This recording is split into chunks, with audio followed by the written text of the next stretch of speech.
हाँ जी, हेलो बच्चा पार्टी। दो मॉड्यूल अपने हो गए। अब आ गया थर्ड मॉड्यूल आ गया। थर्ड है France versus monarchy and become Republic.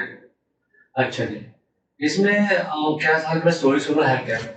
Story ये है कि राजा तो लोगों से दुखी हो गया था। राजा लोगों से दुखी हो गया। अब उन्होंने उसने राजा मान गया था कि आप जो करना करो, लेकिन ये लड़ाई झगड़े बंद करो। ऊपर ऊपर से राजा ने सारे अपने राइट्स कम कर लिए एंड उसे कहा, प्रॉमिस कर दिया कि मैं कॉन्स्टिट्यूशन के अकॉर्डिंग चलूंगा।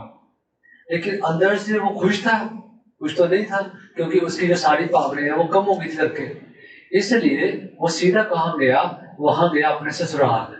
उसके ससुराल कहाँ है? मैरी टोरेंट का घर। वो कहाँ पे? ऑस्ट्रिया। ऑस्ट्रिया में गया, अपने उससे ससुर को बोला। अब वहां पे उनको बोला कि देखो, मेरे मेरे को वहां से हटा दिया है, पावर बहुत कम कर दिया है। अब हो सकता है कि नंबर आपका भी हो। इसलिए जितने भी यूरोप में उस समय राजे थे, सबको बोला कि आप मेरी हेल्प करो। हेल्प करके हम इकट्ठे लोगों को सप्रेस करते हैं, उनको मारते हैं। अदरवाइज तो क्या होगा, ऐसे ऐसे चारों तरफ अपना monarchy के रूल है, जो राजे का रूल है वो खत्म हो जाएगा करके। तो जैसे जैसे वो भी वो सीक्रेट अलायंस उन बाकी कंट्री के साथ साइन कर ही रहा था करके, तब तक फ्रांस के लोगों को इंफॉर्मेशन मिल गई कि ये इस तरह से कर रहा है। तो फ्रांस के लोगों ने क्या कर दिया? दे डिक्लेयर्ड वॉर। वॉर अगेंस्ट जितने भी जो ऑस्ट्रिया का राजा और सभी राज्यों के खिलाफ, और उन्होंने वॉर डिक्लेयर कर दी। अब वॉर में क्या है कि लोगों ने कहा कि ये पीपल्स लड़ाई है, लोगों की लड़ाई है, और हम हमारी मीरों के साथ लड़ाई है, राजाओं के साथ लड़ाई है। इसे लोग भर भर के अपने विलेजेस से गाने गाते हुए बड़े जोश के साथ आगे आए। ठीक है। और उसी में से एक है मर्सिलीज। वो भी पढ़ते हैं, वो है क्या? मर्सिलीज एक विलेज है, वहां से लोग आए और आगे उस विलेज से आके उन्होंने कहा कि हमारे देश गाने गाते हुए कि हमारे देश की ड्यूटी है, देश के प्रति हमारी ड्यूटी है कि हमें लड़ना है। अब बाद में वही जो है song that become the national anthem of France. हम पढ़ते हैं, ये फर्स्ट पैराग्राफ में सारा कुछ यही है। फर्स्ट पैराग्राफ क्वेश्चन ये है, describe the revolutionary Wars of people of France. जो पीपल ऑफ फ्रांस के लोगों ने कौन सी लड़ाइयाँ लड़ी है राज्यों के खिलाफ, उन वॉर्स के बारे में बताओ, रेवोल्यूशनरी वॉर्स जो राज्य। अब यहाँ से आगे कि although France अबॉलिशेस monarchy, monarchy rule खत्म हो गया और क्या बन गया? रिपब्लिक बन गया। ठीक।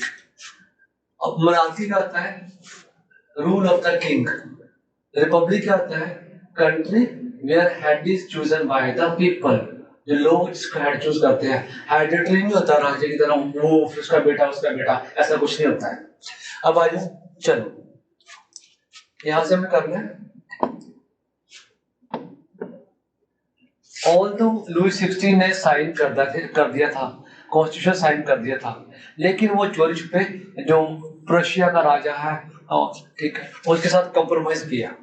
और जो rulers of other neighbouring countries हैं, उनके साथ भी उनको बता दिया कि सारे टेंशन थे कि जो जो कुछ भी डेवलपमेंट्स कहाँ हो रही है, फ्रांस में हो रही है। कि अगर फ्रांस में ये कुछ हो रहा है, लोग राज्य के खिलाफ कर रहे हैं, तो हमारी कंट्री में भी कर सकते हैं करके। ठीक है। अब सबने प्लान कर लिया टू सेंड ट्रूप्स, आर्मी भेजनी है। किस लिए? कि जो फ्रांस के लोग हैं उनको दबाने के लिए करके। बिफोर दिस कुड हैपन, ये शुरू होने से पहले क्या हो गया? जो नेशनल असेंबली है फ्रांस में लोगों ने, उन्होंने क्या कर दिया? दे declared war against Prussia and Austria. जो राजे लुई 16 की हेल्प कर रहे थे, उनके खिलाफ वॉर शुरू कर दी करके। थाउजेंड्स ऑफ वॉलंटियर मतलब जो अपनी मर्जी से, वो थ्रॉन्ग में भाग भाग के आए। ठीक है, ब्रिजेस से भाग भाग के आए, आर्मी ज्वाइन कर ली उन्होंने। उन्होंने कहा कि ये जो वॉर है, ये लोगों की वॉर है, राज्यों के खिलाफ है, अमीरों के खिलाफ। अरिस्टोक्रेसी मतलब अमीरों के खिलाफ वॉर है ये वाली। इसलिए क्या हो गया कि हमने लड़ाई को लड़ना है। अब जो थे भी देशभक्त थे, पैट्रियोटिक सॉन्ग में भी जो देशभक्त थे, तो उन्होंने देशभक्ति सॉन्ग गाते हुए आए। ठीक है, कौन सा सॉन्ग गाया? ये वाला मर्सिली सॉन्ग गाया। ठीक है, ये सॉन्ग पेपर में 1 मार्क्स में आ जाता है कि ये सॉन्ग किसने कंपोज किया था। कंपोज किसने किया था? ये रॉबर्ट डी एल जो भी इसका नाम है, ठीक है, उसने कंपोज किया था, फ्रेंच नेम है। तो पेपर में आएगा कि मर्सिडीज, ठीक है, हु कंपोज मर्सिडीज, हमने ये नाम लिखना रखा है। तो इट वाज सॉन्ग फर्स्ट, किसने गाया था? पीपल, ये जो विलेज के लोग हैं इन्होंने गाया था। जब कब गाया था, जब वो पेरिस की तरफ आ रहे थे देश के लिए लड़ने के लिए करके। अब क्या है, this Mercedes is now the national anthem of France. ये सारे 1 मार्क्स वाले क्वेश्चन है, ठीक है। नेशनल एंथम ऑफ फ्रांस कौन सा है, किसने लिखा था, किसने पहले गाया था, ये सारे 1 मार्क्स क्वेश्चन आ गए। तब सभी लोगों ने लड़ाइयां शुरू कर दी करके। अब चलो आगे आ जाओ। अब जो लड़ाइयां हुई हैं तो नेचुरल लड़ाइयों से नुकसान तो होगा ही होगा करके, ठीक। अब आ गया जो वॉर्स है, रेवोल्यूशनरी वॉर्स है, और बड़ी इकोनॉमिक कंडीशन, इकोनॉमिक डिफिकल्टीज लोगों के लिए बहुत ज्यादा आ गए थे। जो लोग थे वो तो लड़ाई के लिए बॉर्डर पे गए हुए थे करके, ठीक है। वोमन क्या थे, जो फीमेल्स थी वो घर का काम कर रही थी करके, और लुक आफ्टर अपने फैमिलीज को लुक आफ्टर कर रही थी। अब क्या कर दिया लोगों ने, ये सोचा, मैं बताता हूँ इसमें है क्या। अब लोगों ने ये कहा कि जो हमने पढ़ा था कल, अभी हमने पढ़ा था ये पिछले मॉड्यूल में, कि जो 1791 का कॉन्स्टिट्यूशन है उसने फीमेल्स को राइट टू वोट नहीं दिया करके। अब और बहुत सारे लोगों को राइट्स नहीं दिए। अब सबने उन्होंने ये कहा कि जो राइट्स है लोगों को, ज्यादा से ज्यादा लोगों को राइट्स मिलने चाहिए, इसलिए रेवोल्यूशन को हमने आगे लेके जाना करके। इसलिए बहुत सारे क्लब्स बने शुरू हुए करके, बहुत सारे क्लब बने। किसने क्लब बने कि जो अपने लोगों को राइट्स जाग दिलवाने के लिए। फिर उसमें सबसे फेमस क्लब था जैकबिन क्लब। तो आपका बहुत इंपॉर्टेंट क्वेश्चन आता है कि write a note on Jacobin club. अब यहां से शुरू करते हैं कि अब लास्ट सेक्शन ऑफ पीपल, लोगों ने क्या सोचा कि जो रेवोल्यूशन को हम लोगों ने आगे लेके जाना करके, ठीक है। जो कॉन्स्टिट्यूशन में क्या था 70, उसमें जो पॉलिटिकल राइट था, राइट टू वोट, जो राइट टू वोट है वो किसको मिला था, खाली अमीरों को मिला था करके। इसलिए क्या आ गया, क्लब्स बनने शुरू हो गए करके। क्लब्स बन गए, क्लब्स में सभी लोग डिस्कस कर रहे थे गवर्नमेंट की पॉलिसीज को, कि गवर्नमेंट की पॉलिसी ठीक नहीं है, ठीक। अब अगर आपको पेपर में आता है कि write a note on Jacobin club, तो फिर हमने आंसर हमारा यहाँ से शुरू होएगा करके। यहाँ से आप शुरू कर दो। द मोस्ट सक्सेसफुल क्लब, बहुत सारे क्लब बने, उनमें सबसे जो फेमस क्लब था वो क्लब था जैकबिन क्लब। तो यहाँ पे क्वेश्चन आपको आ जाता है कि ठीक है, कि write a note on Jacobin club. तो जैकबिन क्लब का नाम 1 मार्क्स में आता है। इसका नाम कहाँ से आया है, एक फॉर्मल कॉन्वेंट है। कॉन्वेंट मतलब जहाँ पे जो रिलीजियस लोग रहते हैं करके। तो वो कॉन्वेंट किसका कौन, जो formal convent Saint Joseph in Paris, Jacob, तो उसके नाम से जैकबिन क्लब बना करके। और फीमेल्स के भी अपने क्लब थे, वो हम बाद में पढ़ेंगे।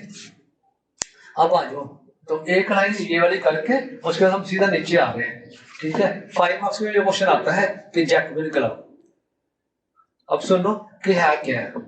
मैं पहले समझा देता हूँ, पहले आपको समझा देता हूँ, फिर हम देखते हैं। जैकबिन क्लब का क्या था कि it was the club of the less prosperous people. Less prosperous मतलब जो पुअर लोग हैं, जो गरीब लोग हैं, जो पेस्ट्री मेकर हैं, वॉच मेकर हैं, यहाँ इन्होंने लिखे हो सकते, ठीक है। जो डेली बेस में काम करते हैं, पेस्ट्री कुक्स हैं, वॉच मेकर्स हैं, प्रिंटर्स हैं, और उसमें शू मेकर्स आ गए। तो ये जो गरीब लोग थे वो गरीब लोगों का क्लब था। और इनका जो लीडर था, 1 मार्क्स में क्वेश्चन आता है करके, इनका लीडर कौन था, लीडर कौन था, मैक्सिमिलियन रॉबस्पियर, वो लीडर था। ये सबने डिसाइड कर दिया, क्या डिसाइड किया कि हमने जो लॉन्ग है स्ट्राइप वाली, ये देख लो, लॉन्ग स्ट्राइप वाली ये पैंटें पहनी हम लोगों ने। क्यों पहने, कि हम लोगों ने, जो अमीर लोग हैं, अमीर से अलग दिखना है। क्योंकि जो अमीर लोग थे वो नी ब्रीचेस, नी के ऊपर वाली पैंटें वो पहनते थे।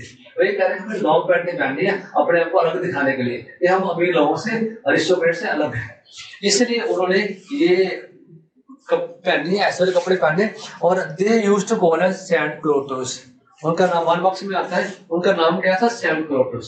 सेंट क्लोटस होता है कि those who are without knee breeches, जो नी ब्रीचेस नहीं पहनते हैं, तो वो है। And they used to wear red cap, एक रेड कैप भी पहनते थे। Red cap symbolises the liberty, किसको शो कर रहा है, red cap, liberty. Females were not allowed to wear red cap, females नहीं पहनती थी, तो मेल पहनते थे।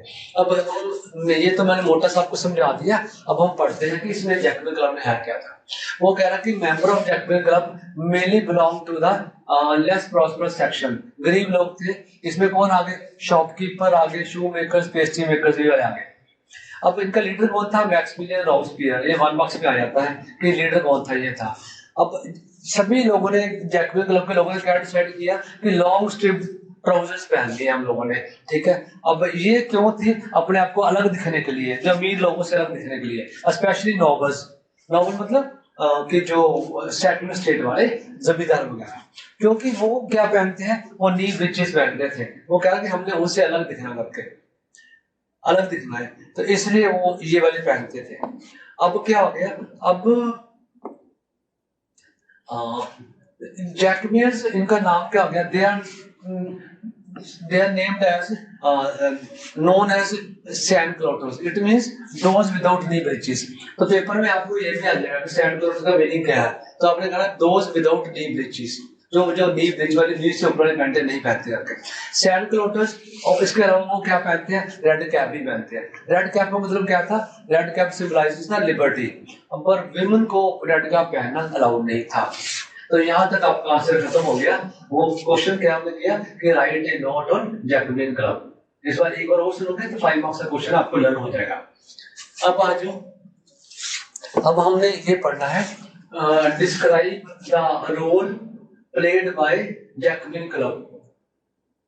अब ठीक है, in making the France republic, राजे का रूल खत्म करके कैसे फ्रांस के लोगों ने वहां पे लोगों का रूल एस्टेब्लिश किया है, वो हमने पढ़ना है। कैसे हुआ, हुआ ये कि जैकबियंस ने प्लान कर लिया हमने एक्शन लेना है, ठीक है, इसके इट मींस हमने एक्शन लेना है। तो लार्ज नंबर ऑफ पेरिस के लोग हैं वो गुस्से में थे। क्यों गुस्से में थे, तो क्योंकि शॉर्ट सप्लाई थी, फूड कम आ रहा था और प्राइस बहुत ज्यादा फूड के बढ़ गए करके। फिर क्या होगा, 10 अगस्त को उन लोगों ने अटैक कर दिया। ये पैलेस का नाम लर्न करना है, कर दिया टेररिस्ट, और इस पैलेस के ऊपर लोगों ने अटैक कर दिया। अटैक करके जो राजे के गार्ड थे सबको मार दिया और राजे को बंदी बना लिया, हॉस्टेज बना लिया। यहाँ पे देख रहे हैं जो मासेकर था किंग्स गार्ड, किंग के गार्ड को मार दिया और किंग को हॉस्टेज अपना बंदी बना लिया करके उन्होंने, ठीक। फिर उसके बाद इस असेंबली वोटर फॉर प्रिजन, जितने भी रॉयल फैमिली है, राजे की फैमिली के सभी लोगों को उन्होंने जेल में डाल दिया। फिर इलेक्शंस हुए, इलेक्शंस में उन्होंने क्या कर लिया कि अभी 20 पहले 25 था, अब उन्होंने कहते 21 इयर्स के ऊपर वाले रिगार्डलेस ऑफ वेल्थ, चाहे अमीर है चाहे गरीब का, सबको राइट टू वोट दे दिया। पिछले कॉन्स्टिट्यूशन में क्या था कि 25 इयर्स के ऊपर वाले जो जेंट्स हैं उनको ही राइट टू वोट था, और जो अमीर है, अब इन्होंने क्या कर दिया 21 एज कर दी, 25 से एज कितनी कर दी 21 कर दी, और अब इन्होंने कह दिया अब पैसे वाले चक्कर कोई नहीं होते। अब चाहे रिगार्डलेस ऑफ वेल्थ, चाहे अमीर है या गरीब है, हर ओनली मेल, फीमेल्स नहीं, अमीर हो चाहे गरीब हो, मेल हो, ठीक है, 21 से ऊपर वाला has the right to vote. तो ये उन्होंने ये चेंजेस कर दिए, ठीक। अब क्या हो गया, अब जो न्यू गवर्नमेंट बनी है, ठीक, अब जो न्यू गवर्नमेंट इनकी बनी है, न्यूली इलेक्टेड जो गवर्नमेंट बनी है, उसको कहते हैं कन्वेंशन। तो 1 मार्क्स में क्वेश्चन आता है कि कन्वेंशन है क्या। कन्वेंशन है कि न्यूली इलेक्टेड गवर्नमेंट बनी है। अब इन्होंने क्या कर दिया, इट अबॉलिशेस मोनार्की, राज का रूल खत्म कर दिया और declared France as a Republic.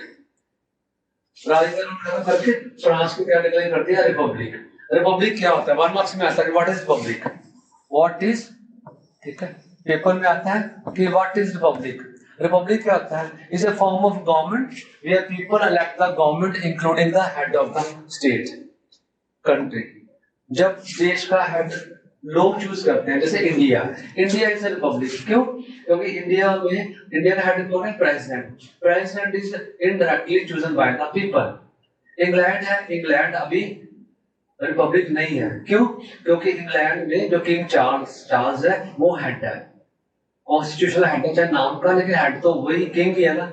इसलिए इंग्लैंड रिपब्लिक नहीं है, इंडिया रिपब्लिक है, क्योंकि इंडिया में जो हेड है चूजन बाय द पीपल। तो ये डेफिनेशन आपने लर्न करनी है, 1 मार्क्स में आ जाती है, कोई हाइड्रेटरी नहीं होगा।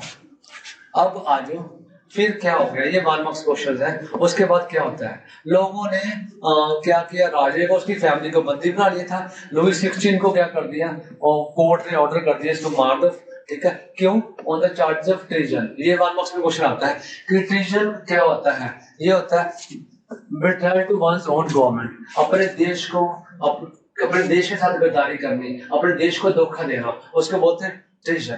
तो ट्रीजन के चार्जेस के ऊपर राजे को मार दिया, ये दोष लगाया उसके ऊपर रखे, ठीक। और फिर ये लर्न करके 1793 में क्या हो गया, उसको ओपनली, पब्लिक मतलब ओपनली उसको फांसी दे दी, ठीक है, और कहाँ दी है, ये जगह का नाम लर्न करना। अगेन 1 मार्क्स क्वेश्चन आ गया। बैलेंस डी ला कॉनकॉर्ड, फिर उसकी जो वाइफ थी मैरी एंटोनेट, उसको भी सेम ऐसे ही फांसी दे दी, ऐसे मार दिया करके।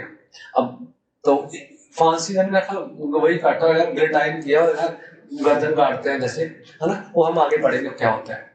तो इस तरह से और आगे का रूल खत्म कर दिया, तो फ्रांस में मोनार्की खत्म होगी और रिपब्लिक एस्टेब्लिश होगी। यही हमारा हेडिंग था। अब सबसे जो कहना से कि जैसे लगा लो कि इंडिया का टीम में, जैसे इंडिया की क्रिकेट टीम में विराट कोहली बहुत ज्यादा इंपॉर्टेंट है, इसी तरह से इस पूरे चैप्टर में ये क्वेश्चन रीन ऑफ टेरर, ये इसके 2 क्वेश्चन है, ये बहुत ज्यादा इंपॉर्टेंट है। लगा लो कि इस चैप्टर के विराट कोहली ये वाले अच्छे से लर्न करने आप लोगों ने। आज अब आ गया रीन ऑफ टेरर।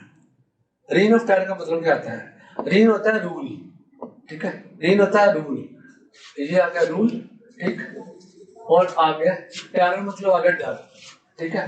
तो रीन ऑफ टेरर, अब हुआ क्या, पेपर में क्वेश्चन आता है कि which period is known as reign of terror, तो हमने कहना है कि 1793 टू 1794 ये जो पीरियड है, this period is known as reign of terror, इसको रीन ऑफ टेरर कहते हैं, ठीक है। अब इसमें हुआ क्या था, इसका आंसर आपको क्वेश्चन आएगा कि ये राइट है नोट ऑन, ठीक है, note on reign of terror. हमने ये कहना है कि इस वाले टाइम को रीन ऑफ टेरर कहते हैं। अब इसमें क्या था, अब अच्छा एक चीज मैं बताना भूल गया कि पहले मैं समझा देता हूँ सारा है क्या। हमने पीछे पढ़ा है कि जैकविन क्लब बना था, जैकविन क्लब ने अटैक करके राजे को, उसकी फैमिली को होस्टेज बना लिया, बंदी बना लिया, बाद में उनको फांसी दे दी। और जैकविन क्लब को लीडर कौन था? Maximilien Robespierre. अब क्या है, राजे के मरने के बाद जो सारा कंट्रोल है वो किसके हाथ में आ गया? मैक्सिमिलियन रॉब्सपियर के हाथ में आ गया। मैक्सिमिलियन रॉब्सपियर ने कुछ अच्छे काम किए, वो हम पढ़ेंगे अभी, कौन से अच्छे काम किए करके, कुछ अच्छे काम किए। और उसमें क्या था कि जैसे बंदे को होता है कि हाँ मेरे हाथ में बहुत पावर आ गई करके, इस तरह से इसके हाथ, इसको ऐसा फील होना शुरू हो गया कि मेरे हाथ में बहुत पावर आ गई है, तो मतलब से दिमाग ही खराब हो गया। तो इसने क्या किया, वो जो भी था इसके खिलाफ बोलता था, जो इसकी बात नहीं मानता था, चाहे वो दूसरी पार्टी के लोग हों, चाहे इसके खुद अपने बंदे हों, ये उनको मार देता था। मारता कैसे था? गिल्टाइन करता था। गिल्टाइन क्या था, वो आगे टू पोल्स आगे ऐसे, और बीच में से ब्लेड, लंबा सा ब्लेड कट करने वाला आएगा, तो नीचे ऐसे बंदे को बिछा देंगे, सीधा ऊपर से ब्लेड ऐसे आएगा, उसकी गर्दन कट जाएगी। तो गिल्टाइन था, डॉक्टर गिल्टाइन था, गिल्टन उसने इन्वेंट किया था, उसके नाम पे गिल्टाइन। मतलब जो कोई भी रॉब्सपियर की बात नहीं मानता था, उसको गला काट देते थे। तो इसलिए इससे बहुत सारे लोग कैसे मारा। बाद में लोगों ने बोला भी तू सुधर जा, तू थोड़ा स्लो हो जा, बड़ा इरिटेट हो जा, ऐसे बहुत गलत काम हो रहा है। वो नहीं माना, फिर लोगों कोर्ट में इसके खिलाफ ही जो इसको सेंटेंस देके इसको भी मार दिया। तो इसका रूल सारा खत्म हो गया। एक क्वेश्चन ये वाला आ गया, रीन ऑफ टेरर, और डर का टाइम क्या था जब इसने लोगों को डरा के रूल किया, ये 1793 और 94 में। ये क्वेश्चन ये वाला है। और ये क्वेश्चन है कि इसने अच्छे काम कौन से किए थे, रिफॉर्म्स। ये 2 क्वेश्चन में से पेपर में एक क्वेश्चन 110% पेपर में आते ही आता है। अब देखो क्या है, चाहे रॉब्सपियर्स ने, ठीक है, अपनी पॉलिसी चलाई, कौन सी? Severe control and punishment. दो, उसने कहा कि जो भी एनिमीज हैं, ठीक है, चाहे नोबल्स हो, क्लर्जी हो, उसकी पार्टी के बंदे हो, ठीक है, जो उसकी बातों को नहीं मानेंगे, उसके मैथ्स को नहीं मानेंगे, उनको अरेस्ट करेगा, जेल में डालेगा, और कोर्ट के थ्रू, रेवोल्यूशनरी ट्रिब्यूनल मतलब कोर्ट में केस चलेगा। अगर कोर्ट ने कह दिया कि ये गिल्टी है, गलत काम किया है इसने, ठीक है, तो उसको गिल्टाइन हो जाएगा। गिल्टाइन मतलब उसको गला काट देंगे। तो 1 मार्क्स में आता है कि ये होता क्या है, ठीक है, गिल्टाइन करना होता क्या है, व्हाट इज गिल्टाइन? ये डिवाइस है consisting of 2 poles and blade, जिससे बंदे का सिर काटते थे। किसने किया था इन्वेंट? इसने इन्वेंट किया था, उसके नाम पे इसका नाम पड़ गया। तो यहाँ क्वेश्चन, ये क्वेश्चन चल रहा है, उसने जो भी हमने कहा था पढ़ा कि जो भी उसके खिलाफ बोलता था तो उसको वो मार देता था। तो ये पूरा पैरा आंसर आ गया। उसके बाद ये जो सेंटर वाला पैराग्राफ है, ये इसका आंसर नहीं है, इसका अलग क्वेश्चन है, वो मैं बताता हूँ आप लोगों को। फिर नीचे आ जाओ, बाकी 2 लाइन्स 3 लाइन्स इसका आंसर है। दोबारा मैं आता हूँ, ये फर्स्ट पैरा, ये फर्स्ट पैरा, और जो लास्ट पैरा है 3 लाइन्स, ये इसका आंसर है रीन ऑफ टेरर का। रीन मतलब रूल ऑफ टेरर, उसका आंसर है। अब फिर क्या हुआ कि जो उसके खिलाफ होता था उसको मार देता था। रोबेस्पियर परसू मैंने फॉलो, अब उसने अपनी जो पॉलिसीज है बड़ी मर्सीलेसली फॉलो की कि उसके लोगों ने कहा कि तू मॉडर्न बन जा, तो थोड़ा लीनेड हो जा, और वो माने नहीं। फाइनली फिर क्या हो गया, और कोर्ट ने उसके ऊपर उसको भी अरेस्ट करवा दिया, और नेक्स्ट डे उसको भी मार दिया, तो वो भी मर गया। ये है मैक्सिमिलियन रॉबेस्पियर, ये आपके साथ फोटो बनी करके। तो इसका क्वेश्चन ये खत्म हो गया। एक क्वेश्चन ये वाला है जिसका पेपर में आता है। दूसरा क्वेश्चन जो हमारा पेपर में आता है ये वाला क्वेश्चन है, ठीक है, कि रॉबेस्पियर ने कौन कौन से रिफॉर्म्स किए थे। ये हमारा क्वेश्चन आ गया कि ये वाला,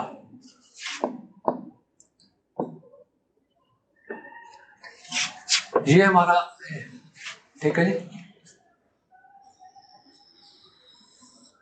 ये हमारा आंसर है second important question.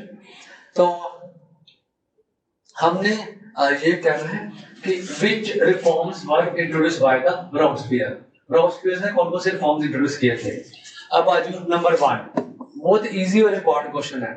Number 1, placing maximum ceiling on the wages and prices.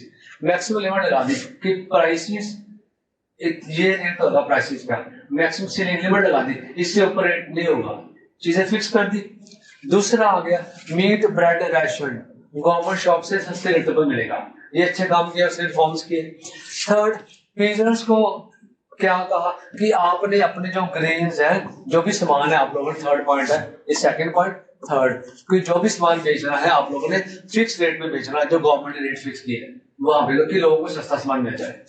उसके बाद फिर क्या था कि एक्सपेंसिव ब्रेड कौन सी थी, व्हाइट वाली, तो उसे वो बैन करा दी, उसे कहा सारे इक्वालिटी ब्रेड खाएंगे, ठीक है, कि जो होल व्हीट वाली ब्रेड खाएंगे।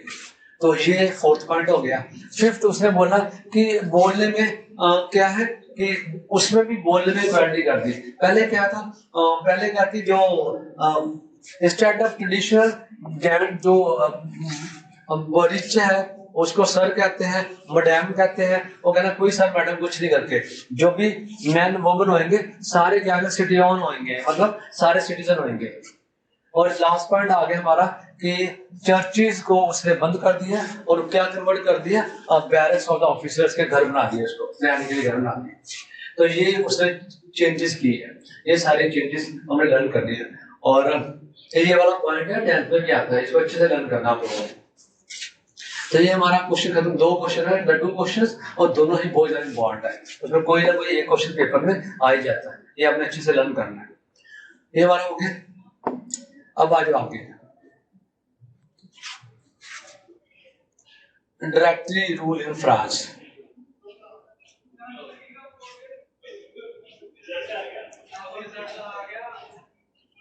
ये बड़ा क्वेश्चन है, ठीक है, directory rule in France. Question हमारा क्या है, explain, explain directory rule in France. पहले समझ लो सारा है क्या। लोगों ने देखा कि जब हमने पहले लुई 16 था, एक बंदे के हाथ में पावर थी तो उसने मिसयूज किया।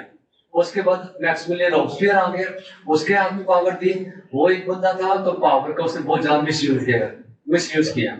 अब लोगों ने ये डिसाइड किया कि जो भी हम कंट्री का हेड बनाएंगे वो एक बंदा नहीं बनाएंगे, क्योंकि एक बंदे के हाथ में पावर होती है तो उसका मिसयूज करता है, प्रॉपर्ली देश चलता नहीं है।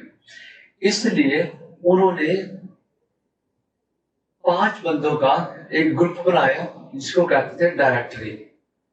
डायरेक्टरी का चूज कौन करेंगे, 2 काउंसिलर्स होंगी, यहाँ पे हम पढ़ेंगे कि 2 इलेक्टेड लेजिस्लेटिव काउंसिलर्स होंगे, 2 लेजिस्लेटिव काउंसिलर्स होंगी, वो क्या करेंगे, अपॉइंट करेंगे, डायरेक्टरी को चूज करेंगे। डायरेक्टरी में कितने बंदे होंगे, 5 बंदे होंगे, मतलब कि देश को चलाने के लिए 5 बंदे हम चूज करेंगे। कौन चूज करेगा, वो इलेक्टेड जो लेजिस्लेटिव काउंसिल है, 2 लेजिस्लेटिव काउंसिल होंगी, वो 5 बंदे के ग्रुप को चूज करेंगी जिसको बोलते हैं डायरेक्टरी। अब ऐसा क्यों किया था कि एक बंदे के हाथ में पावर नहीं थी तो उसका मिसयूज हुआ था, तो इसलिए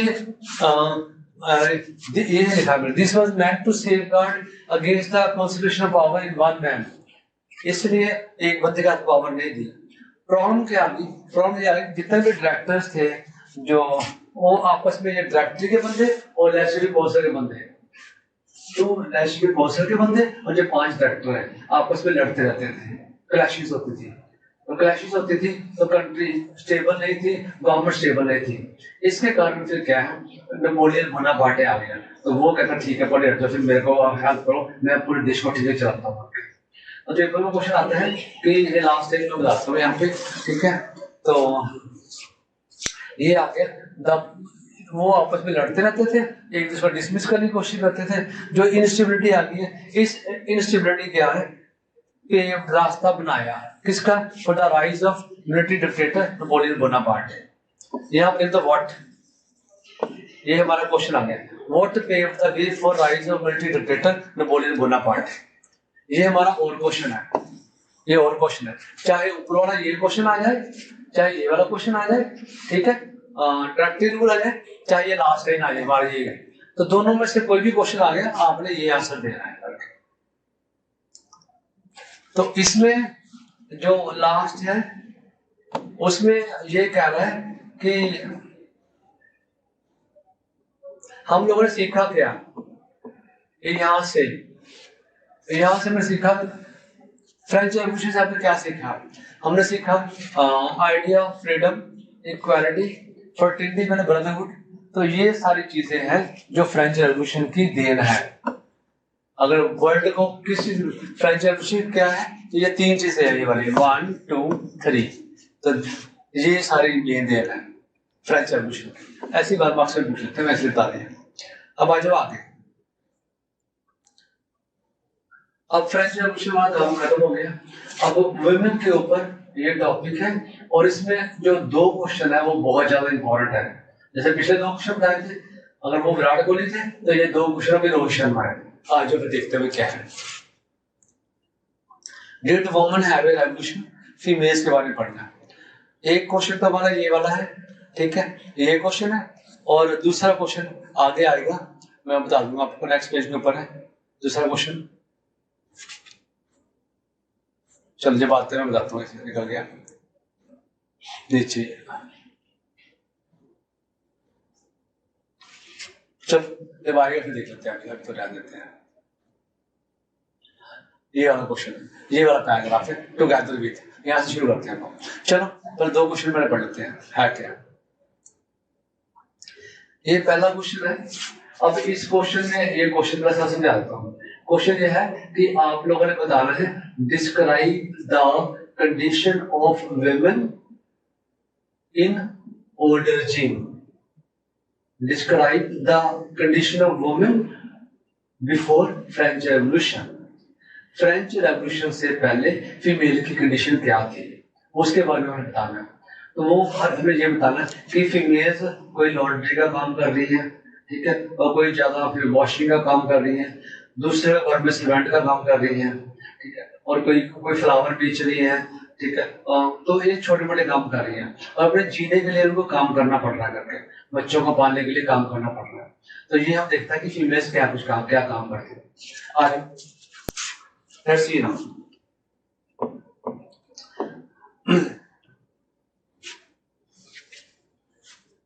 अब आ जाओ, मोस्ट, यहां से शुरू रास्ता, most women of the third state, जो गरीब लोग थे third state, work for women, जितनी भी फीमेल्स थी उनको जीने के लिए काम करना पड़ता था।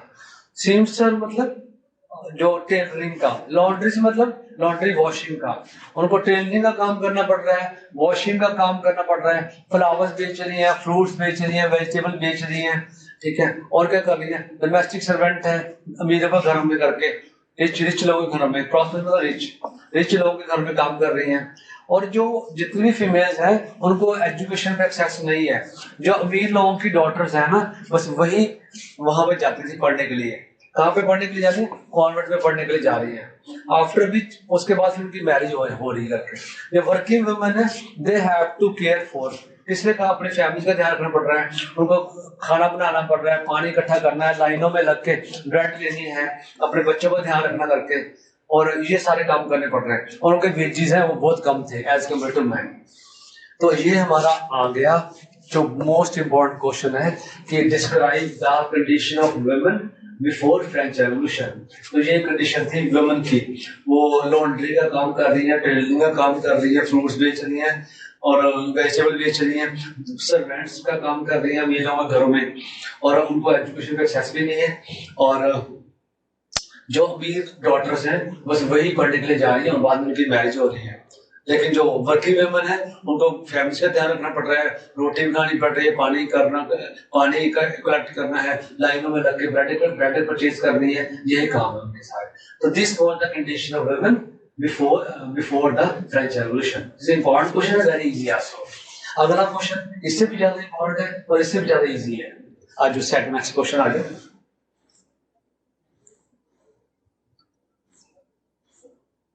हाँ जी, अगला क्वेश्चन हमारा आ गया, ये वाला क्वेश्चन है जो इंपॉर्टेंट क्वेश्चन है। यहाँ से शुरू करना है ये वाला। तो क्वेश्चन हमारा ये है कि what reforms were done by revolutionary government of France, कि जो रॉबस्पियर की गवर्नमेंट थी, जो गवर्नमेंट ने उस जो फ्रांस की गवर्नमेंट थी उन्होंने फीमेल्स की वेलफेयर के लिए कौन कौन से काम किए हैं। What reforms were done by the revolutionary government of France? तो देखते हैं कौन से काम किए हैं। 5 मार्क्स में 5 पॉइंट्स लिखने हैं और इजी पॉइंट्स हैं। पहला काम क्या किया, नंबर 1, एक तो काम किया उन्होंने, schooling was made compulsory for all girls. Females के लिए क्या काम किया, उन्होंने स्कूलिंग कंपलसरी कर दी। दूसरा सेकंड पॉइंट क्या किया उन्होंने, their fathers could no longer force them to marry against their will. उनके फादर उनकी मर्जी के बिना उनकी शादी नहीं कर सकते थे, ये सेकंड पॉइंट कर दिया उनके लिए। थर्ड, मैरिज को कॉन्ट्रैक्ट बना दिया और ठीक है, और इसको सिविल लॉ के अंदर उसको साइन करना है, रजिस्टर कराना है। फोर्थ पॉइंट, डिवोर्स को लीगल कर दिया, कोई भी चाहे मेल है या फीमेल है कोई भी डिवोर्स को अप्लाई कर सकता है। फिफ्थ पॉइंट आ गया कि women could train for jobs, females jobs की ट्रेनिंग ले सकती हैं और आर्टिस्ट बन सकती हैं, अपने छोटे बिजनेस कर सकती हैं। तो ये 5 ठीक है, 5 मार्क्स वाला क्वेश्चन है, दे लो कितना स्टार लगा है, इतना ज्यादा इंपॉर्टेंट क्वेश्चन है। मतलब लगाओ 10 में से 9 टाइम ये पेपर में आते ही आता है क्वेश्चन, इतना इंपॉर्टेंट है ये। अब ये आपके 10th के फ्रेंड्स हैं उनसे पूछना कि जो भी 9th पास की है कि ये कितना इंपॉर्टेंट क्वेश्चन है, वो इजी बहुत है, इसको अच्छे से लर्न करना है। इसके बीच में जो 2 क्वेश्चन है, इस पेज में 2 क्वेश्चन है, वो सच ये 2 तो बहुत इंपॉर्टेंट है, हमने रट्टे मार के लिख के देखना इसको करके। और 2 क्वेश्चन बीच में वो 1 मार्क्स में 2 मार्क्स में कभी आ जाते हैं, तो मैं पढ़ा देता हूँ आपको है क्या वो 2 क्वेश्चन, ठीक। अब आज हम कर लेते हैं, बीच में छोड़ा है एक क्वेश्चन, तो ये छोड़ा है कि फीमेल्स के कौन कौन से क्लब थे, ठीक है, और सबसे मोस्ट इंपॉर्टेंट क्लब कौन सा था। हमने पढ़ाई है कि जो फीमेल्स को 1791 में कॉन्स्टिट्यूशन बना था उसमें विमेन को राइट टू वोट नहीं था करके। फिर फीमेल्स ने राइट टू वोट लेने के लिए बहुत सारी स्ट्रगल की है और अपने क्लब बनाए हैं, तो वो देखना कि सबसे इंपॉर्टेंट क्लब कौन से वाला था। यहाँ पे आ जाओ, ठीक है, हमने कर लिया कि अपने इंटरेस्ट को इन ऑर्डर टू अब आ गया कि हम करें in order to voice their interest. Females ने क्या कर दिया, उन्होंने अपने क्लब बनाने शुरू कर दिए, न्यूज़पेपर स्टार्ट कर दिए। 60 क्लब थे, पेपर में क्वेश्चन आएगा कितने क्लब थे, 60 क्लब थे। और फिर आता है कि सबसे इंपॉर्टेंट क्लब कौन से वाला था, ठीक, और ये हमारा आंसर है, ये हमारा जो आंसर है, ठीक है, ये वाला society of revolutionary and Republican, this was the most famous club. सबसे फेमस क्लब ये वाला था, ये 1 मार्क्स में भी आ जाता है कि सबसे फेमस क्लब कौन से वाला था। अब इस क्लब में फीमेल्स ने मांगा क्या, उन्हें मांगा क्या, उनकी डिमांड्स क्या थी। उनकी मेन डिमांड्स थी फीमेल्स की कि एक तो आ गया कि हमको सेम पॉलिटिकल राइट्स मिले, कि उन लोगों को सेम पॉलिटिकल राइट मतलब राइट टू वोट, इनको राइट टू वोट मिले जैसे मेल को मिला है हमको भी राइट टू वोट मिलना चाहिए करके। लेकिन फीमेल्स बड़ी डिसअपॉइंटेड, बड़ी दुखी थी। क्यों दुखी थी, क्योंकि हमने पढ़ाई है कि 1791 का जो कॉन्स्टिट्यूशन था उसमें उनको पैसिव सिटीजन बनाया था, राइट टू वोट तो दिया नहीं था सबके। अब उन्होंने क्या डिमांड किया, उन्होंने डिमांड किया राइट टू वोट, ठीक है, राइट टू वोट किया। और उसके बाद only then they felt would their interest be, वो कह रहे कि हमको पॉलिटिकल ऑफिस मिलेगा, अगर हम नेता बनेंगे तभी जाके हमको राइट टू वोट मिलेगा, अदरवाइज हमको राइट टू वोट नहीं मिल सकता। तो उसने क्लब बनाए उन्होंने, किस लिए राइट टू वोट लेने का क्लब बनाए, तो ये छोटा सा क्वेश्चन है, 2 मार्क्स में कभी आ जाता है। ठीक,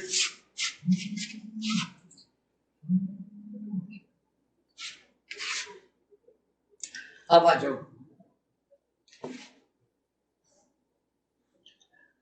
एक क्वेश्चन ये है, ये क्वेश्चन है इंपॉर्टेंट नहीं है, ओकेजनली आता है, पर अब करना तो है ही करते हैं।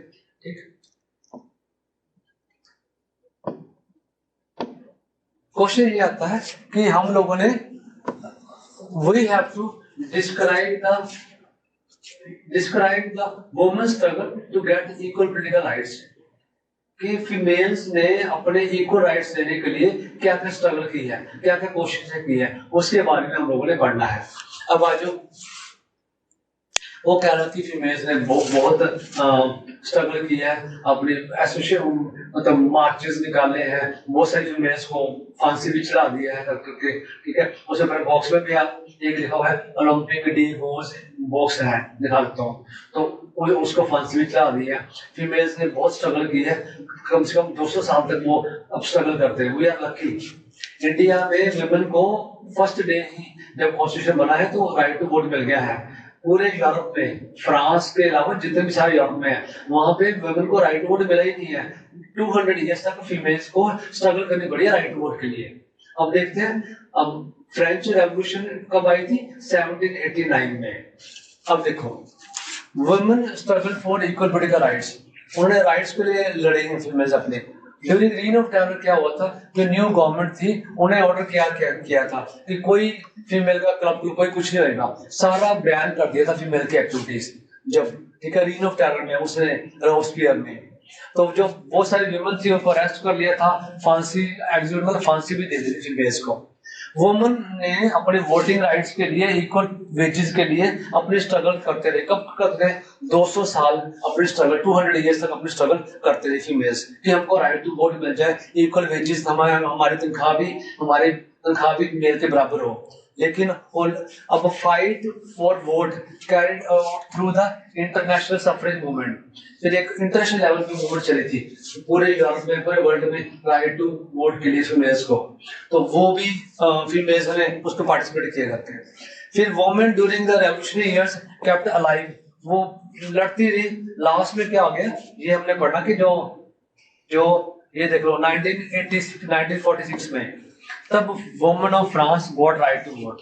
देख लो 1789 में फ्रांस में रेवोल्यूशन आई थी, और तब से लेके फीमेल को राइट टू वोट कब मिला है? 1946। अब देखो कितने, तकरीबन अराउंड 200 इयर्स उनको राइट टू वोट मिला ही नहीं। तो ये हाल है फॉरेन कंट्रीज का। हमारी कंट्री कितनी अच्छी है, तो स्टार्टिंग से राइट टू वोट मिल गया वुमेन को। तो ये है रीडिंग वाली में, थोड़ा सा कोई मुश्किल है ही नहीं, बस इतना ही कहना कि फीमेल्स लड़ी हैं राइट्स के लिए, उन्हें मूवमेंट चलाई है, 200 साल के बाद उनको राइट टू वोट 1946 में मिल गया। तो ये लर्न करना है, 1 मार्क्स में आ जाता है। ठीक, चलो आ जाओ आगे। ये मैं बता रहा था कि जो ये ओलंपिक डी गोज, ये क्या है? ये वुमन है जिसने कहा था कि जैसे मेल को राइट मिले हैं तो ऐसे फीमेल्स को भी राइट मिलने चाहिए करके। तो ये इसने वो किया था, पढ़ लेना एक बार। और इसने अपने ही वो ये बना दिए थे कि ये वाला राइट्स फीमेल को मिलने चाहिए। तो उसने ओलंपिक ने पेपर में आता है कि give some of the basic rights set by the Olympe de Gouges ने कौन से राइट बोले थे फीमेल के लिए होने चाहिए, ये राइट्स था। पढ़ लिया ना, पेपर में तो आते नहीं है, नजर डालेंगे टीचर, एक रीडिंग मारना आप लोग। अब आगे हमारा ये सेकंड लास्ट टॉपिक है, अबॉलिशन ऑफ स्लेवरी। अब है क्या, इसमें दो क्वेश्चन है, 2 पैराग्राफ है, लेकिन फर्स्ट वाला है वो इम्पोर्टेंट है, और वो क्वेश्चन है कि जो डिफिकल्ट भी है और इम्पोर्टेंट भी है क्वेश्चन। तो उस क्वेश्चन का नाम है slave trade, triangular slave trade. मैं मार्क कर देता हूँ, मैं बस पहले समझाता हूँ, फिर हम पढ़ेंगे इसको। ठीक है, अब देख लो, तो ये abortion of slavery 4th module है। मॉड्यूल में ये मैं कहता हूँ 5th मॉड्यूल। मॉड्यूल मतलब जिसको मैं कहता हूँ सेक्शन या पार्ट, 5th पार्ट शुरू हो गया, बुक का जो पार्ट 5 शुरू हो गया। अब इसके बाद हाँ ठीक है।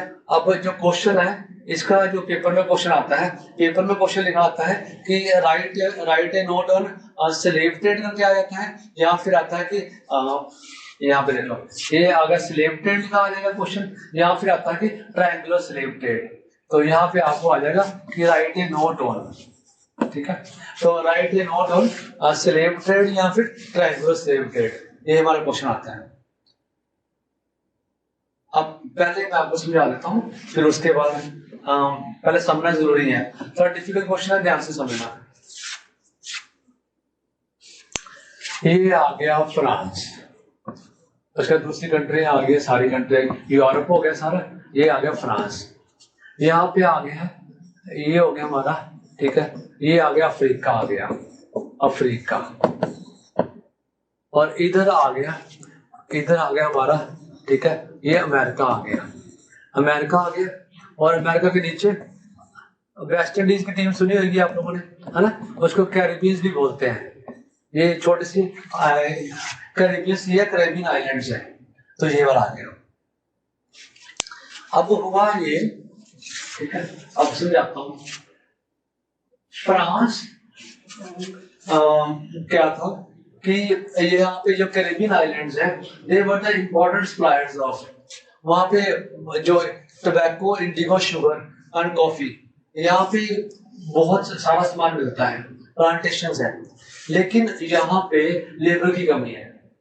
अब लेबर की कमी के कारण यहाँ फ्रांस के मर्चेंट्स हैं, उनको बड़ी प्रॉब्लम आ रही है। फिर उसका सोल्यूशन कैसे निकाला? उसका सोल्यूशन मैंने निकाला ट्रायंगुलर स्लेव ट्रेड से। अब वो क्या है वो मैं दिखाता हूँ, बताता हूँ आपको है क्या ट्रायंगुलर स्लेव ट्रेड। अब क्या हो गया कि फ्रांस की दो पोर्ट्स थी, ठीक है, पोर्ट ऑफ नैंटीज एंड बॉर्डर्स।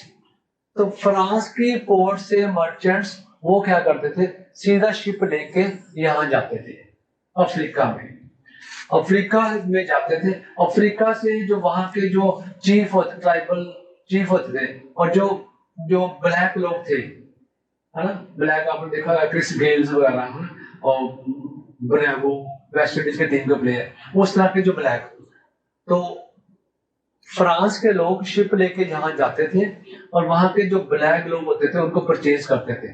जैसे मंडी में सब्जी खरीदते हैं ना, तो वैसे ही उनको ऐसे परचेज करते हैं, परचेज बना के उनको परचेज करके उनको अपना स्लेव बना लिया, स्लेव बना के ब्रांडेड एंड शैकल्ड, उनके ऊपर स्टैंप लगा के और उनको चेन से बांध के शिप में डाल दिया। फिर 3 मंथ तक शिप 3 मंथ तक क्या शिप ऐसे चलेगा, 3 मंथ तक शिप ऐसे जाएगा, और यहाँ जाके जो स्लेव परचेज किए थे यहाँ जाके उन्होंने उनको बेच देना है।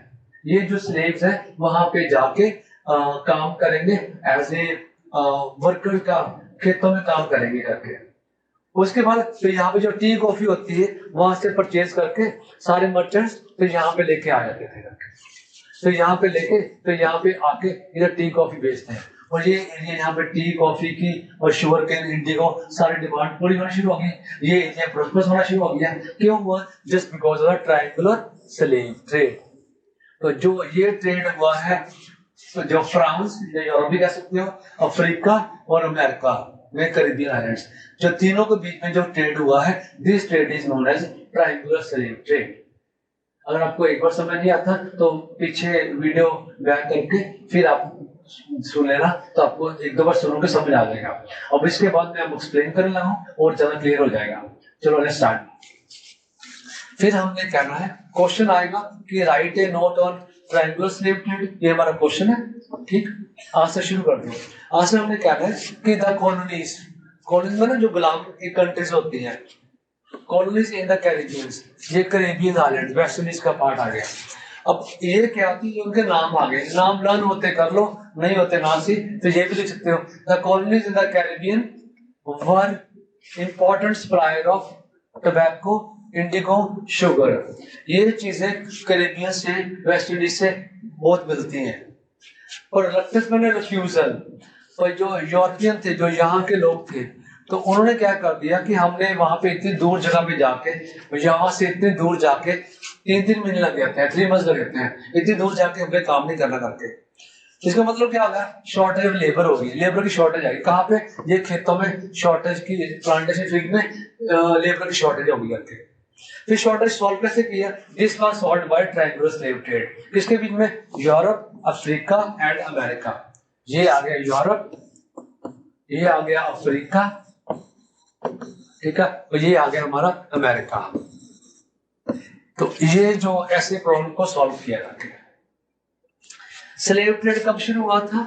It began in 17th century. इतना भी लिख दोगे तो 1 मार्क्स मिल जाएगा आप लोगों को कि slave trade started in 17th century. French merchants, third word आ गया, French merchants sailed from Bordeaux and Nantes. ये पोर्ट से, यहाँ दो पोर्ट थी, एक बॉर्डक्स की पोर्ट थी, एक नैंटीज की पोर्ट है। इस पोर्ट से मैप में भी हम लोगों ने कर दी है पोर्ट्स के नाम। इस पोर्ट से फ्रेंच मर्चेंट जाते थे, कहाँ पे जाते थे? इधर अफ्रीका में जाते थे, ठीक है। दे बॉर्डर्स एंड एंटीज अफ्रीका के कोस्ट में जाते थे। वहां पे क्या करते थे? Purchase slaves. वहां के जो लोकल चीफ थे उनको स्लेव्स को परचेज करते थे। आगे फिर आगे ब्रांडेड एंड शैकल्ड। मैं आपको दिखा देता हूँ अच्छे से, ये यहाँ से करते हैं। ब्रांडेड मतलब स्टैंप लगा दी उनके ऊपर, गरम गरम सील लगा के। ब्रांडेड एंड शैकल्ड, शैकल्ड मतलब चेन बांध के। स्लेव्स को टाइटली पैक कर दिया शिप्स में। 3 मंथ तक जर्नी चलेगी वहां तो करीबियन तक जाने के लिए। फिर उनको जाके कहाँ बेचते थे? जो प्लांटेशन ओनर्स, जो जहाँ पे टी गार्डन्स हैं, तो कॉफी गार्डन, उनको बेच देते थे। फिर ये स्लेव ट्रेड के कारण क्या हो गया कि जो पूरी डिमांड थी यूरोप में ये शुगर कॉफी की, सारी डिमांड पूरी होगी। और जो पोर्ट्स थी बॉर्डक्स और नैंटीज पोर्ट्स है, ये बड़ी प्रॉस्परस होगी, सारी अमीर बन गई करके। तो ये हमारा क्वेश्चन खत्म हो गया। ट्रायंगुलर स्लेव ट्रेड आपको कम से कम 2 बार सुनना पड़ेगा तब जाके आपको समझ आएगा। तो it's very very important question, very important but difficult question. थोड़ा सा लर्न करके आप लोगों ने हाफ लर्न करके इसको लिख के देखना है, तब जाके लर्न होगा। अब आगे आ जाओ, ठीक। अब हमारा ये इसमें तो कुछ खास नहीं है, 1 मार्क्स क्वेश्चन ज्यादा आते हैं, ठीक। कि जो स्लेवरी खत्म कैसे हुई है, ठीक है। हम लोगों ने बताना कि how did slavery came to an end, slavery खत्म कैसे हुई है उसके बारे में पढ़ना है, ठीक। आपको बता देता हूँ स्लेवरी का पढ़ते थे 18th सेंचुरी में कि क्या है कि जावा स्लेवरी का क्रिटिसिज्म नहीं होता था।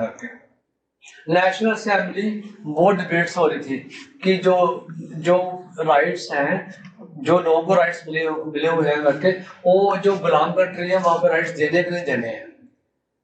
पर वो मतलब जो गुलाम कंट्री है, जो फ्रांस की गुलाम कंट्री है, वहां पे लोगों को राइट्स देने के नहीं देने हैं। तो वो गवर्नमेंट लोगों को राइट्स नहीं दे रही थी, मतलब स्लेवरी खत्म नहीं कर रही थी। क्यों खत्म नहीं कर रही थी? Because of the opposition, fear of opposition. जो बिजनेस वाले लोग हैं, जो अमीर लोग हैं, हमारे खिलाफ ना हो जाए, इसलिए फ्रांस की जो गवर्नमेंट है वो ज्यादा स्लेव स्टेट को खत्म नहीं कर रही थी करके, उनको कोई राइट्स नहीं मिल रहे थे। बाद में हमने पढ़ा था जो कन्वेंशन गवर्नमेंट आई थी 1794 में, जिन्होंने रॉबस्पियर गवर्नमेंट खत्म किया था, तो उन्होंने स्लेव्स को फ्री कर दिया था, सारे स्लेव को फ्री कर दिया था। और ये जो फ्री किया था ना, ये थोड़ी देर के लिए हुआ था। क्यों? उसके बाद 10 साल के बाद नेपोलियन आ गया था, नेपोलियन ने दोबारा स्लेवरी इंट्रोड्यूस कर दी थी करके।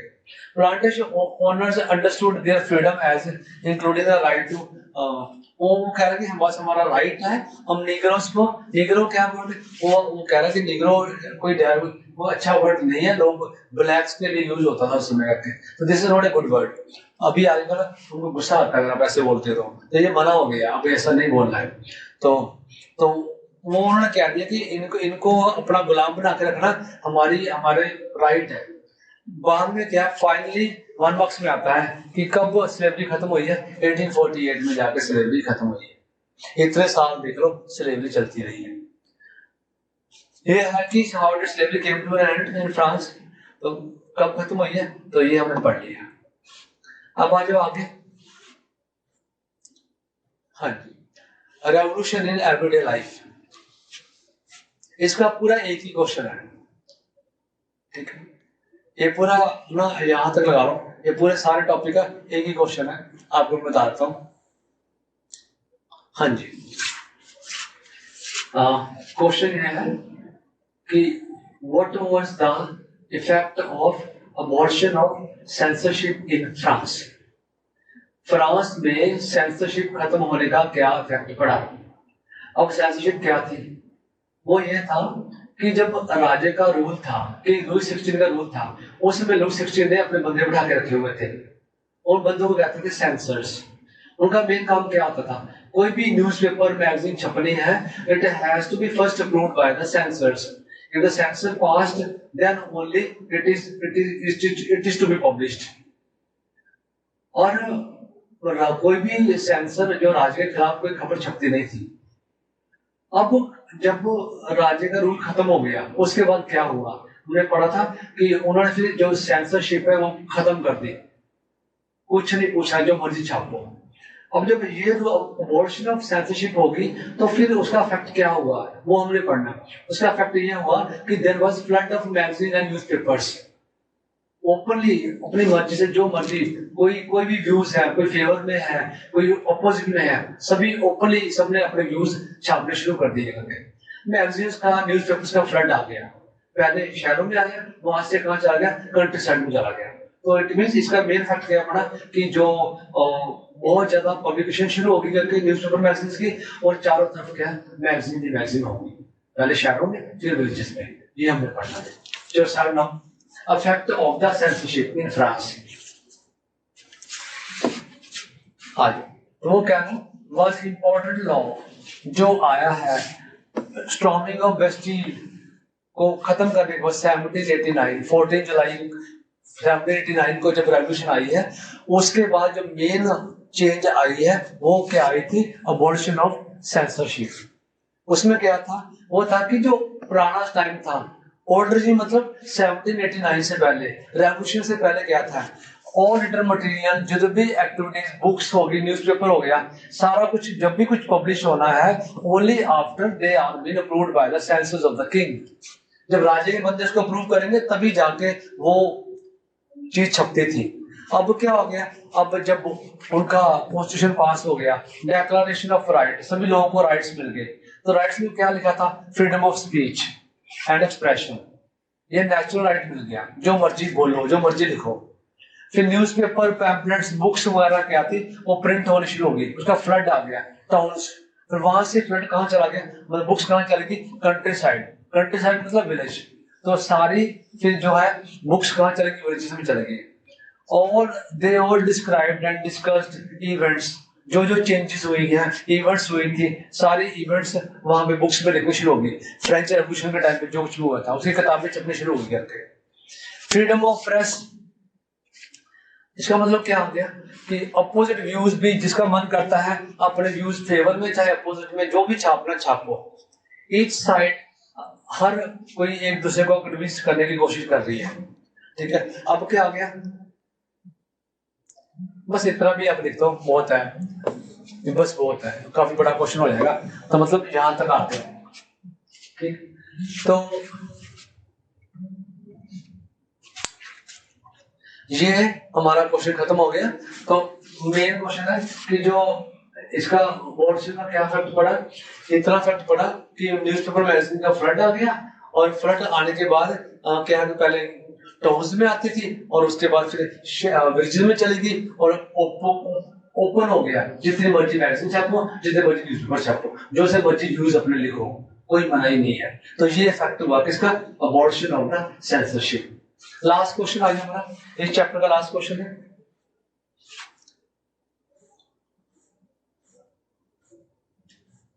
ये हमारा क्वेश्चन आ गया। ठीक है जी, नेपोलियन बोनापार्ट है हमारा क्वेश्चन आता है, ये वाला क्वेश्चन है। ठीक, ठीक है, right a note on, right a note on, note on Napoleon Bonaparte. अब सुनो, ये वाला क्वेश्चन क्या है? This is the most important question. Most important question 10th point of view से।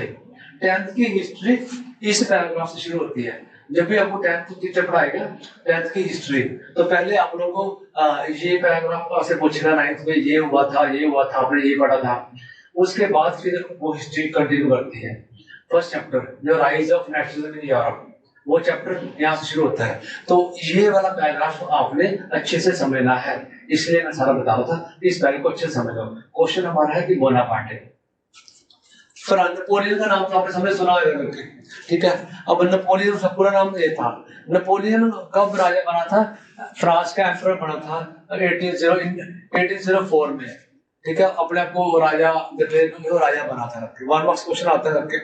फिर उसने क्या किया नेपोलियन ने, उसने नेबरिंग कंट्रीज को कैप्चर कर लिया, आसपास की सारी कंट्री को हरा दिया। फिर वहां पे जितने भी राजों का रूल था सभी राजों को वहां पे रिमूव कर दिया, और वहां पे ही place member of his own family. Neighbouring country के राजा को हरा के वहां पे अपने फैमिली के मेंबर्स को वहां पे उसने बिठा दिया। नेपोलियन क्या कहता कि मैं मॉडर्नाइजर हूँ, यूरोप को अच्छा बनाने वाला हूँ करके। He introduce laws protection, private property protection, उसका ये कर दिया। Uniform system of weights and measures वो शुरू कर दिया। डेसिमल सिस्टम शुरू कर दिया। अब ये uniform system of weights and measures क्या है, डेसिमल सिस्टम क्या है, ये सारा कुछ 10th में है हमारा। ये उसने ये uniform system of weight and measures क्यों शुरू किया था? अभी तो बस इतना ही आप लर्न करोगे कि क्यों शुरू किया था, वो 10th में पढ़ेंगे। अभी बस आप इतना ही लर्न करो कि ही इंट्रोड्यूस मेनी लॉज। कौन सा? Protection of private property, uniform system of weight and measures और डेसिमल सिस्टम। ये लॉज उसने इंट्रोड्यूस किए। शुरू में इनिशियली मैंने शुरू में सभी लोगों ने कहा कि वो लिबरेटर है, अच्छा बंदा है और फ्रीडम लेके आएगा, फ्रीडम लेके आने वाला बंदा है करके। पर क्या हो गया, फिर वो कह रहा कि सून जो नेपोलियन की आर्मी है उसको सभी ने लोगों ने कह दिया कि नहीं नहीं, ये जो नेपोलियन की आर्मी है वो it was viewed everywhere as invading force, बस ये तो अटैक करने वाले हैं, लड़ने वाले लोग हैं करके। अल्टीमेटली फिर क्या कि नेपोलियन जो हार गया। 1 मार्क्स क्वेश्चन आता है कि कहां पे हारा था? वाटरलू में। कब हारा था? 1815 में। तो ये दोनों चीजें हम लोगों ने लर्न करनी है।